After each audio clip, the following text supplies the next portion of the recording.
โยสบายดีพี่น้องปองป่ายเนาะบรรยากาศเวลา3 โมงพี่น้อง3 โมงก็จะมาขายแรงไล่เติมเลยพี่น้องนั่นแหละมื้อนี้โอกาสดีพี่น้องมาอาหารป่าคือเก่าเนาะที่วัดไห้คำพี่น้องวัดไห้คำเนาะเป็นกรรมการสถานนครวิญญาณพี่น้องนี่อันนี้เฮาบูชามาเรียบร้อยนะเฮาบูชาอาหารป่าจะไปเกลือป่าอย่าลุ่มหั่นเนาะโซนอย่าลุ่มพี่น้องแม่นนี่มื้อนี้คนบ่หลายปานใดนะปกติมื้อวันเสาร์วันอาทิตย์นี่คนหลายได้พี่น้องเฮามาบางหลังนี่แพ้นั่น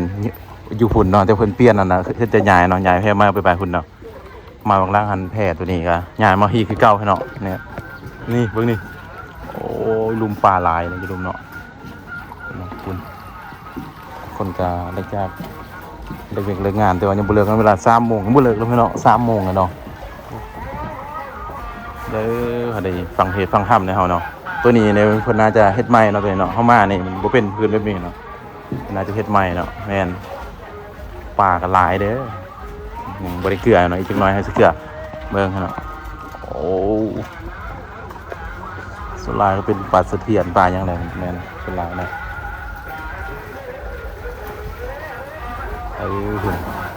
สองไอ้น้องนะที่หลักนะครับนี่รอแล้วปะหน่อยไปจัดโดดไปหันมันสวบเลยปลากันหลายเด้อหลังจากบริมาโดนเติมเนาะมากัน2-3 ทิศยังบริมาเนาะนี่บริเกลือเนาะปูเกลือก็ละหอเบิ่งเนาะปลาโคตรหลายเลยเป็นปลาในคำเนาะปลาในคำปลาลายอยู่ส่วนหนึ่งบ่ได้พักผ่อนมาแล้วส่วนหนึ่งพี่น้องนี่มานำ2-3 คนพี่น้องมาเฮ็ดบุญเนาะนะครับเอาอาหารป่าเนาะจะไปทุกแขนเนาะทุกแขนถวายน้ำหน่อยนึงเนาะนี่สหายจับกองกันบอกไปเฮ็ดบุญให้ทันก็เด้อมื้อนี้ก็น่าจะเป็นวันที่เก่าเนาะที่เก่าพี่น้องคือ12 ค่ำเนาะที่บ่ได้มันก็เป็นปีใหม่เนาะนั่นแหละปีใหม่ได้ใกล้แล้วใกล้สิได้กลับบ้านแล้วแต่บ่ฮู้สิได้กลับบ่ปีนี้พี่น้องกลับบ้านลิ้นสิหอมสิหอมเนาะ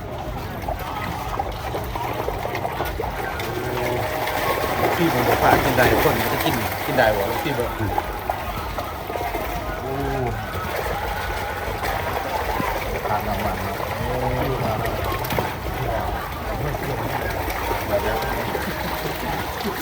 ที่จะกลับมาอิ่มกันเลยเนาะปากก็อิ่มบุญเนาะนี่นั่นแหละ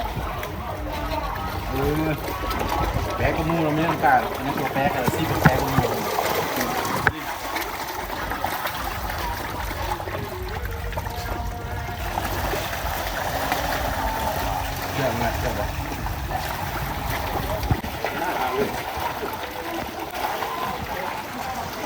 ป้าในขำนอนสลายพี่น้องแมนโอ้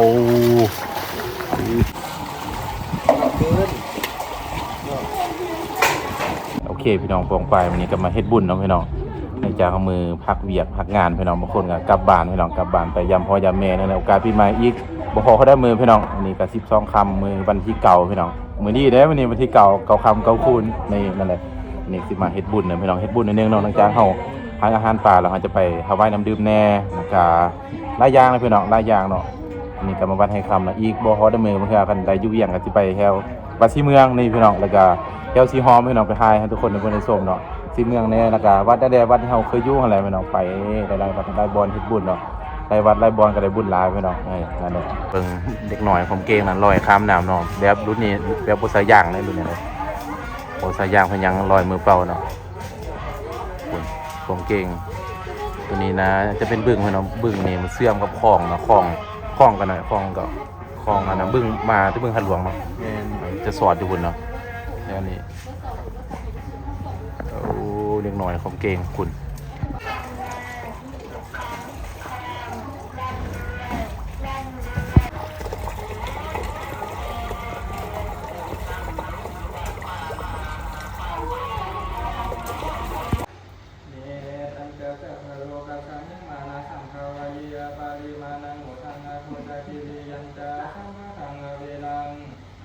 โอเคพี่น้องพวงฝ่ายเนาะหลังจากเขาไปเกลือป่าแล้วเขาก็ไปถวายน้ำดื่มเรียบร้อยนะทุกคนเนาะเรียบร้อยเหมือนกันมาเฮ็ดบุญทานน้ำกันนะพี่น้องเด้อนี่ก็สิลาเขาลมสิได้กลับพี่น้องนั่นแหละกลับ แดนฮอนไลน์เขาแดนโอ้ฮอนไลน์พี่น้องกินน้ำดองน้ำดื่มน้ำดิมพี่น้องมันแดนฮอนไลน์นี่นั่นแหละพี่น้องใกล้ๆปีใหม่แล้วก็มาเฮ็ดบุญให้ทานที่ซอยกันพี่น้องแม่นอย่าลืมฝากไลค์ฝากแชร์ฝากติดตามให้ทุกใครคลิปใหม่ก็ซ่องเขาเองพี่น้องปลาหลายเลยแม่นคุณ